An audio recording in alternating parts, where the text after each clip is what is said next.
वसंतरावजी जाधव व त्यांच्या अर्धांगिनी असलेल्या आमच्या ताईंना दोघांनाही लग्न वाढदिवसाच्या मंगलमय शुभेच्छा देतो.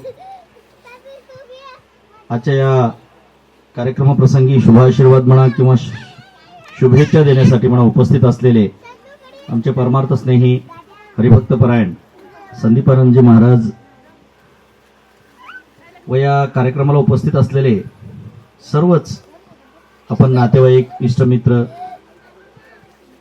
नुकतंच विवाह वार्षिकोत्सवाबद्दल बोलत असताना हरिभक्तपरायण संदीपानंदजी महाराज यांनी खूप विस्तारपूर्वक आणि शुभेच्छाचा जणू वर्षावच आपल्या सगळ्यांच्या टाळ्याच्या माध्यमातून करून घेतलेला आहे. आता बोलण्यासारखं काही नाही आहे.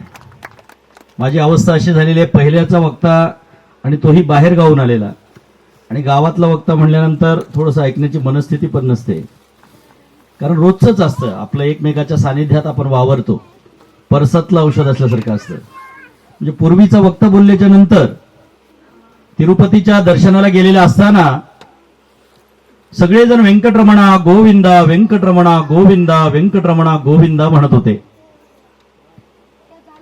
त्यामध्ये एक आमच्या कर्नाटकाची म्हातारी होती, आणि ती कर्नाटकाची म्हातारी मात्र वेगळंच म्हणत होती. हिंदी नवरांदी नांगे, हिंदी नवरांदी नांगे, हिंदी नवरांदी नांगे म्हणत होती. मला वाटलं हिंदी नवरांदी नांगे असं का म्हणते.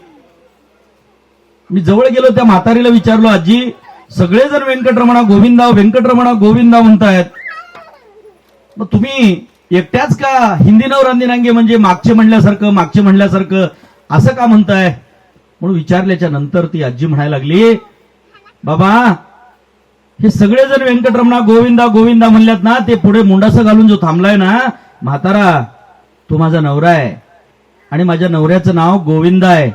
एवढ्या लोकात गोविंदा गोविंदा म्हणाय मला लाज वाटलेली आहे, म्हणून महागलचे म्हणल्यासारखं म्हणली. आता लहानपणापासून मी वसंतरावजी जाधव यांचं वागणं, त्यांच्या संपर्कात राहणं, त्याचबरोबर कदाचित त्यांच्या लग्नात मंगलाष्टकाही म्हणला असेल मी, आणि हा सुवर्णयोग आज त्यांच्या मुलांनी, त्यांच्या मित्रांनी, नातेवाईकांनी सगळ्यांनी मिळून घडवून आणलेला आहे. खरोखरच आज तुमच्या सहजीवनाचे 25 वर्ष कसे गेले याच्यापेक्षा तुमच्या सहजीवनाच्या 25 वर्षाचा आनंदोत्सव सगळ्यांनी मिळून साजरा करावा, यातच तुमचे 25 वर्ष कसे गेले याचा अर्थ दडलेला आहे.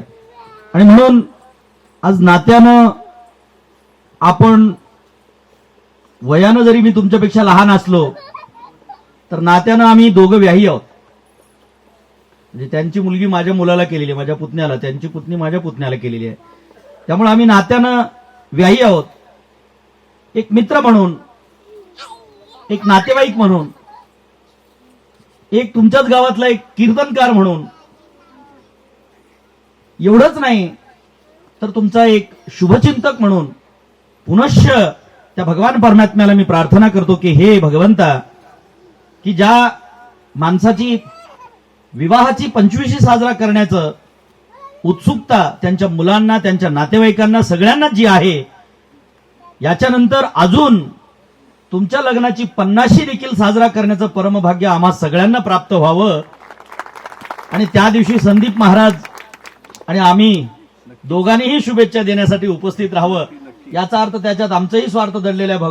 भगवंताने आम्हालाही दीर्घायुष्य द्यावं आणि तुमची अॅनिव्हर्सरी त्यावेळेस आम्हाला साजरं करण्याचं परमभाग्य आम्हाला प्राप्त व्हावं.